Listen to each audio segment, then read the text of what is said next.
तो आज की वीडियो में मैं आपके साथ 8 ऐसी चीज़ों के बारे में बात करने वाला हूं जो आपको लेने से अवॉइड करना चाहिए। पैसे इन्वेस्ट करने से पहले 10 बार सोचना चाहिए और शायद आप अगर इनमें से कुछ भी लेने का प्लान कर रहे हो, होपफुली ये वीडियो देखने के बाद आपके थोड़े पैसे बच सकते हैं। Because as a new YouTuber सबसे बड़ी गलती हम क्या करते हैं, हम टेक्नोलॉजी पर बहुत ज़्यादा डिपेंडेंट होते हैं। तो आज जो मैं आपको 8 चीज़ें बताने वाला हूँ, शायद उनमें से आपको लग रहा होगी आपको कई चीज़ों की ज़रूरत है, बट एक्चुअली आपको रिक्वायरमेंट नहीं होगी। होपफुली इस वीडियो के थ्रू हम उसकी बात करेंगे। अब सबसे पहली चीज़ के बारे में जो मैं बात करना चाहूँगा, एक्चुअली मैंने यहाँ पे ये 2 कैमरास रखे हुए हैं और पहला पॉइंट भी यही है कि buying expensive cameras as a new YouTuber. अब ये 2 कैमरा का मैं एग्जांपल आपको क्यों दे रहा हूँ, इनमें से एक कैमरा है, आप लगा लो 3 लाख के आसपास का, और एक कैमरा होगा 80-90,000 का। अब अगर मैं इन दोनों के डिफरेंस की बात करूँ, टेक्निकली बहुत से डिफरेंसेस हैं, बट अगर मैं आपको बताऊँ कि मेनली जो हम अपने मेन चैनल पे या इवन इस चैनल पे जो मैं वीडियो शूट करता हूँ, वो मोस्टली ये कंपैरेटिवली जो सस्ता वाला कैमरा है उससे शूट होता है। उसका रीज़न क्या है? ये कैनन R5 है, 3-3.5 लाख का कैमरा, ठीक है। इसमें बेटर रेजोल्यूशन है, बेटर फीचर्स है, बहुत सारी चीज़ें बेटर है, बट साथ ही साथ मेरा मेमोरी कार्ड, मेरी स्टोरेज बहुत जल्दी भरती है और वो डायनामिक रेंज, वो फीचर्स मुझे इंडोर उतना रिक्वायर्ड नहीं है जितना आउटडोर होता है।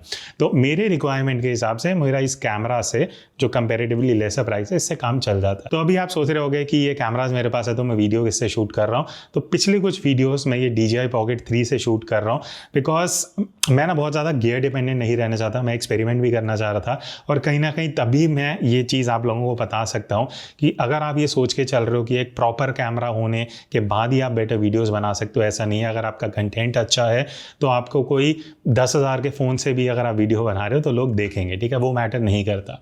तो शुरू में मेरा एडवाइस यही रहेगा, जो फ़ोन आपके पास है, जो गियर आपके पास है, उससे वीडियो बनाना शुरू करो। अगर आप एक बजट लेके भी चल रहे हो, वो पूरा बजट कैमरा में मत लगाना, वो सबसे बड़ी गलती होगी। बिकॉज कुछ चीज़ें जो मैं आगे बताने वाला हूँ, होपफुली उससे आपका डिसीजन मेकिंग बेटर होगा। अब हम आते हैं दूसरी चीज़ पे, और वो है बाइंग फैंसी लाइट्स या एक्सपेंसिव लाइट्स। तो बहुत लोगों को मैंने गलती करते हुए देखा है कि लोग 2-3 लाइट एक साथ ही खरीद लेते हैं। अब जो मैं अभी ये वीडियो बना रहा हूँ, ये एक सिंगल लाइट है, ठीक है, जो यहाँ से लाइट आ रहा है। मैं आपको बाद में फ़ोन से वीडियो या अभी एक बार आपको दिखा देता हूँ कि मैं किस लाइट की बात कर रहा हूँ, ठीक है। तो ये अगर आप देखोगे, ये एक सिंगल लाइट सोर्स है जहाँ से अभी ये लाइट मेरे ऊपर आ रही है, ठीक है। और दूसरा लाइट सोर्स है, ये जो बड़ी विंडो आप देख रहे हो, यहाँ से लाइट आ रही है। तो आपको क्या करना है, ये जो लाइट है, विंडो लाइट, ये तो फ्री ऑफ कॉस्ट है। तो अगर आपके पास टाइम है, आप विंडो लाइट को यूज़ करके शूट कर सकते हो, तो क्यों ना आप विंडो लाइट में शूट करो। सिर्फ एक लाइट मैक्सिमम ले लो, बिकॉज 2 लाइट, तीसरी लाइट सर के ऊपर से आ रही है, पीछे से आ रही है, वो अच्छी लगती है, वो हम भी यूज़ करते हैं, बट वो एक लेटेस्ट स्टेज पे होगा। मैं 4-5 साल वीडियोस बनाने के बाद इतना लाइट्स में मैंने इन्वेस्ट किया। तो मेरा सजेशन यही होगा, शुरू में लाइट्स में इतना इन्वेस्टमेंट मत करो। करना भी है तो मेरा हमेशा से सजेशन रहा है, Godox SL60W एक लाइट है, दूसरा सॉफ्ट बॉक्स जो मैंने आपको दिखाया था राउंड वाला लगा हुआ है। इन दोनों के लिंक मैं डिस्क्रिप्शन में दे दूंगा, आप चेक कर सकते हो।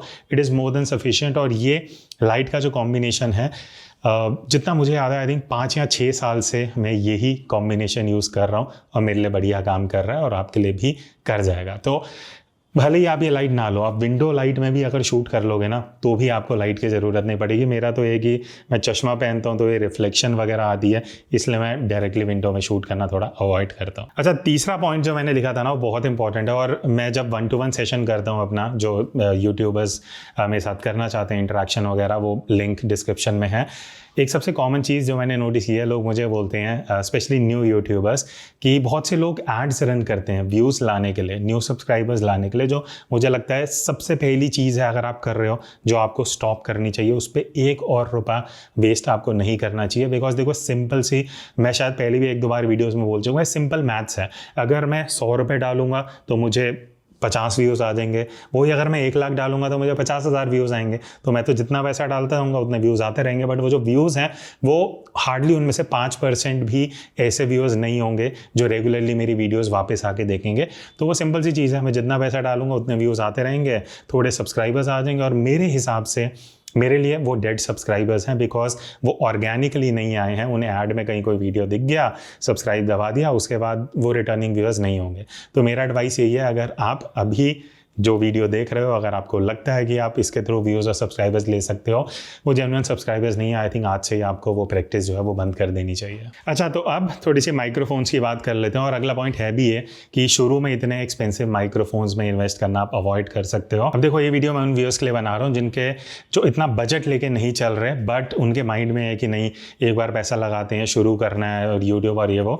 मैं आपको एक ऑनेस्ट चीज़ बताता हूँ। देखो, ये है DJI Mic 2, 30,000 का माइक होगा, ठीक है। ये है ग्रेनारो का वायरलेस माइक जो अभी हम रिव्यू करने वाले हैं बाय द वे इस चैनल पे। आई थिंक मैंने 1800 का मंगवाया था। वही अगर मैं इस बाइक की बात करूँ, ये भी फीफा इनका अभी हमने रिव्यू किया था, 5000 के आसपास है। माइक्रोफोन है, एक पीछे लगा हुआ है, वो आप देख सकते हो। अब देखो, मेरा क्या है, मैं तो रिव्यू करता हूँ, मैं खुद परचेज करके उसके बारे में वीडियोस बनाता हूँ, तो मेरे पास ये सारे माइक्स कहीं ना कहीं रहते हैं, कुछ ब्रांड्स भेज देते हैं। एज ए यूट्यूबर अगर आप एक माइक लेने का प्लान कर रहे हो ना, मैं 2-3 चीज़ें बताता हूँ, इससे आपको बहुत चीज़ें क्लियर हो जाएंगी। सबसे पहले आप ये फिगर आउट करो कि आपका सिचुएशन क्या है, आप कहाँ शूट करने वाले हो। अभी मैंने वायरलेस माइक लगा रखे, ठीक है।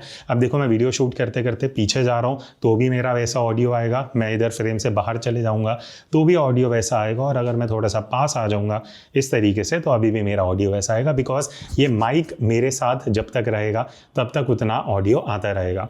तो बहुत लोग शुरू में क्या करते हैं, मान लेते हैं आपने वायर्ड माइक्रोफोन ले लिया। वायर्ड माइक्रोफोन से शायद आप आउटडोर उतना कंफर्टेबल ना हो पाए, वायरलेस माइक्रोफोन से आप हो सकते हो, बट वायरलेस माइक्रोफोन का भी आपको यूज़ समझना पड़ेगा। आई थिंक आइडियली आजकल वायरलेस माइक्रोफोन ही सबसे बेटर है। दूसरी कैटेगरी कहीं ना कहीं आ जाती है जो USB माइक्स या XLR माइक्स होते हैं। अब ये माइक अगर आप घर पे शूट कर रहे हो, एक जगह पे ही फिक्स्ड हो गए, ऐसे टेबल लगा के शूट करते हो, तो वहाँ पे ये माइक्स मेरे हिसाब से बेस्ट रहते हैं, बिकॉज आपका डिस्टेंस चेंज नहीं होता, आप माइक के पास रहते हो, थोड़ा डायनामिक साउंड आता है, थोड़ा अच्छा बेस के साथ ब्रॉडकास्ट वाला साउंड आता है। तो उस पर्पज़ से आप इस तरीके के माइक्स ले सकते हो, ठीक है। अब वायरलेस माइक्रोफोन पर मैं थोड़ा सा और बात करना चाहूँगा, बिकॉज 2 कैटेगरी होती हैं, ठीक है। एक महंगा वाला हो गया, एक बजट वाला हो गया। मेरे हिसाब से जितने भी माइक्रोफोन्स जो मैंने अभी ये 2-3 हज़ार वाले माइक्स टेस्ट करे हैं ना, ऑडियो क्वालिटी ठीक है बट एकदम बढ़िया नहीं है। तो मैं देखो, ऑडियो और लाइटिंग 2 ऐसी चीज़ें हैं जहां मैं लोगों को बोलता हूं थोड़ा सा डिसेंटली स्पेंड कर लो, भले ही आप कैमरा और इन चीज़ों पे इतना पैसा मत खर्च करो। तो मैं ये नहीं कह रहा डायरेक्टली आपको 30,000 का माइक लेना चाहिए। मेरे हिसाब से DJI माइक मिनी एक बहुत अच्छा इन्वेस्टमेंट हो सकता है। उसके अलावा अगर आप घर पे शूट करते हो तो इस तरीके के जो मैं माइक्स बता रहा था, क्रियो का ये क्रियो कास्ट माइक है 5000 का, वो आप देख सकते हो अगर आप घर पे वीडियो शूट करने वाले हो। तो ये 2-3 सजेशंस है मेरे माइक्रोफोन की, बाकी इन सब का लिंक मैं डिस्क्रिप्शन में दे दूंगा, आप चेक कर सकते हो। बिकॉज मेरे हिसाब से अब देखो, इस वीडियो में अगर ऑडियो अच्छा नहीं होता, भले ही मैं 10 लाख का कैमरा यूज़ कर लूँ, आपका एक्सपीरियंस अच्छा नहीं होगा। लाइटिंग उतनी बढ़िया, मैं एक बार लाइट ऑफ करके दिखाता हूँ। अभी मैंने लाइट ऑफ करी, आप देखो कितना ड्रास्टिक डिफरेंस है, ठीक है। तेरा इधर से लाइट आ रही है, यहाँ से कुछ लाइट नहीं है, बहुत अजीब सा लग रहा है।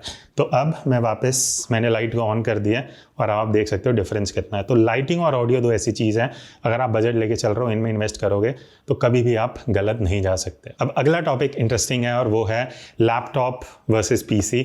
अब देखो, मेरा मानना ये है, अगर आप एडिटिंग ऑन द गो नहीं कर रहे, आप ट्रैवल नहीं करते, आप मेट्रो कहीं भी ट्रैवल करते हुए बस में अगर आपको एडिटिंग नहीं करना है, आप घर पे ही एडिट कर रहे हो, मेरे हिसाब से PC भी नहीं, मैं तो मैक स्टूडियो, मैक मिनी अगर आपके बजट में आता है वो लेना बेटर है। बिकॉज बाकी जगहों पे पैसे बचाने से अच्छा जो आप सेविंग्स कर रहे हो, एक बेटर PC ले लेना। बिकॉज मैक स्टूडियो या मैक मिनी की अगर मैं बात करूं, 3-4 साल तो कहीं नहीं गए। मैं PC पिछले 15 साल से यूज़ कर रहा हूं, हर साल हर कुछ महीने बाद कुछ ना कुछ उसकी कभी रैम ख़राब हो रही है, कभी ग्राफिक कार्ड ख़राब हो रहा है। मैक प्रोडक्ट्स के साथ, एप्पल प्रोडक्ट्स के साथ मैंने कभी भी ऐसा कुछ होते हुए नहीं देखा। तो अभी हमारा पूरा एडिटिंग सेटअप जो 3 सिस्टम्स हैं, सब में मैक स्टूडियो, मैक ये सब यूज़ हो रहा है। तो मैं ये सजेस्ट करूँगा, ये एक ऐसी जगह है जहाँ पे पहली चीज़ लैपटॉप आप अवॉइड करो अगर आप घर पे एडिट कर रहे हो। बिकॉज उसमें क्या है, आप डिस्प्ले का भी पैसा दे रहे हो, पोर्टेबिलिटी का पैसा दे रहे हो, उतना ही अमाउंट अगर आप एक PC या मैक स्टूडियो, मैक मिनी में लगाते हो, मैकबुक प्रो में लगाते हो, तो कहीं ना कहीं आपको ज़्यादा बेटर वैल्यू फॉर मनी मिलेगा लॉन्ग टर्म में। अब आते हैं नेक्स्ट टॉपिक पे और वो है ट्राइपॉड्स। अब देखो, अभी जो मैं वीडियो बना रहा हूँ वो मेरे पास ट्राइपॉड है पिछले 7-8 साल से, ठीक है। बट ये ट्राइपॉड जो है ये मैनफ्रोटो का है, जो अराउंड 12-15 हज़ार का ट्राईपॉड है। अब अगर मुझे ये सेम वीडियो बनानी है, मैं एक 800 रुपये के ट्राईपॉड पे भी बना सकता हूँ, ठीक है। और आइडियली मैं वही सजेस्ट करूँगा, बिकॉज अगर आप इंडोर बहुत ज़्यादा वीडियो शूट करते हो, महंगा ट्राईपॉड लेने का कुछ लॉजिक नहीं है, बिकॉज आप इंडोर हो, ना हवा चल रही है, ना अनइवन सरफेस है। तो एक 800 से 1000 रुपये का tripod is more than sufficient. और बेस्ट ट्राईपॉड्स के ऊपर मैंने वीडियो भी बनाई हुई है, वो आप इस चैनल पर जाके देख सकते हो। आई थिंक टाइगॉट ब्रांड का ट्राईपॉड मुझे पर्सनली अंडर 1000 सबसे बढ़िया लगा। तो अगर आप इंडोर वीडियो शूट कर रहे हो ना, बाहर भी कर रहे हो, और ज़्यादा हैवी कैमरा सेटअप नहीं है, लाइक अंडर 2 kg अगर आप सेटअप यूज़ कर रहे हो, अंडर 1000 का जो ट्राईपॉड है that is more than sufficient. आपको शुरू में महंगा ट्राईपॉड लेना आप अवॉइड कर सकते हो। अब अगली इन्वेस्टमेंट है ये गिम्बल। अब गिम्बल देखने में बड़ा फैंसी लगता है यार अपने पास भी एक गिम्बल होना चाहिए, वीडियो वगैरह बढ़िया आएगी, सबको ही ले रहे हैं तो हमें भी गिम्बल लेना चाहिए, क्योंकि आपने किसी यूट्यूबर की वीडियो में देख लिया। ये जो गिम्बल है, इसमें जब आप कैमरा लगाओगे, गिम्बल का वेट हो गया 2 kg लगा लो, 1 kg, 1.5 kg, डिपेंडिंग आप कौन सा यूज़ कर रहे हो। ऊपर से 2-2.5 किलो आपने और लगा लिया। जब 3 से 4 से 5 किलो आपके इस पोर्शन पे वेट आता है ना, तब आपको पता लगता है कि 10 मिनट भी यूज़ करने से कितना आपके हाथ में कितना ज़ोर पड़ता है। स्पेशली अगर आप सोलो क्रिएटर हो तो बहुत मुश्किल हो जाता है। तो देखो गिम्बल का पर्पस क्या है। गिम्बल का पर्पस है, अगर कोई और आपके लिए शूट कर रहा है या आप शूट कर रहे हो, मान लेते हैं वेडिंग शूट कर रहे हो, कुछ सिनेमैटिक, कुछ डॉक्यूमेंट्री, जहाँ एक्चुअली आपको स्मूथ मोशन चाहिए, वहाँ पे यूज़ होगा। बट अगर आप एक यूट्यूबर हो जो बैठ के वीडियोस बना रहे हैं, थोड़ा बहुत चलो बाहर भी चले गए तो आपको हैंड हेल्ड शूट करवाना है, इसका बहुत कम यूज़ हो जाता है। और मैंने देखा बहुत से लोग जो गिम्बल खरीदते हैं वो ऐसे ही घर पे पड़ा रहता है, यूज़ भी नहीं होता है। इवन हम भी 10 में से सिर्फ एक शूट में आउटडोर ये गिम्बल यूज़ करते होंगे जब हम बाहर जा रहे हैं। इंडोर तो इसका ज़रूरत ही नहीं पड़ता। तो ये एक इन्वेस्टमेंट है जिसको आप थोड़ा डिले कर सकते हो अगर आपको बहुत ज़्यादा ज़रूरत नहीं है। लास्ट सजेशन मेरा रहेगा, अगर आप एक नए यूट्यूबर हो, आपने जस्ट वीडियो बनाना शुरू करा है और आप वीडियो एडिटिंग और थंबनेल आउटसोर्स करा रहे हो, किसी और से करा रहे हो पे करके, ठीक है, आप पे करो, उसमें कोई दिक्कत नहीं है। मेरा मानना ये है कि एज अ कंटेंट क्रिएटर पहले आपको इन चीज़ों का एक्सपीरियंस होना चाहिए। आपको पता होना चाहिए कि वीडियो एडिटिंग में बैकग्राउंड रिमूव करना तो कैसे होगा, कलर ग्रेडिंग कैसी होगी। बिकॉज 2-3 चीज़ें हैं। सबसे पहले आपको, अगर मान लेते हैं मैं आपके लिए एडिटिंग कर रहा हूँ, मैं आपको बोलूँगा कि कलर ग्रेडिंग करने का टाइम लग रहा है 5 घंटे और लगेंगे, बट आपको पता है कि 1 घंटे का काम है, तो एटलीस्ट आपको अवेयरनेस है कि कोई आपको कोई बुद्धू ना बनाए, आपको कुछ गलत चीज़ें ना बता दे, ठीक है। तो एक तो वो चीज़ हो गई। दूसरा, कभी इमरजेंसी में आपके लिए कोई जो एडिट करता है वो कहीं बाहर गया या आंसर नहीं कर रहा कॉल्स, आपको अर्जेंट एडिटिंग करानी है, आप किसी के भरोसे बैठे हो, आप खुद नहीं कर सकते, तो एटलीस्ट 1-1.5 साल ये चीज़ें आप खुद करो ताकि आपको भी पता लगे। और थंबनेल्स टिल डेट 80% थंबनेल्स, चाहे इस चैनल के हो चाहे पूरा मेन चैनल के हो, मैं खुद डिज़ाइन करता हूँ, बिकॉज मुझे मज़ा आता है, मुझे अच्छा लगता है और मेरी भी प्रैक्टिस हो जाती है, मुझे नई नई चीज़ें सीखने को मिलती हैं। तो ये कुछ 8 सजेशन थे, शायद मुझे काउंट याद नहीं है अब, जो मुझे लगता है कि आपको हेल्प कर सकते हैं प्रॉपर कहाँ आपको पैसा लगाना चाहिए as a YouTuber, as a content creator, और कहाँ बचाना चाहिए। ये वीडियो आपको हेल्प करेगी। आपके क्या व्यूज़ हैं, आपके कुछ सजेशन हैं, कमेंट में ज़रूर बताना। कोई पॉइंट आपको हेल्पफुल लगा वो भी बता देना। सो दैट्स इट, मिलते हैं नेक्स्ट वीडियो में, तब तक take care and keep creating.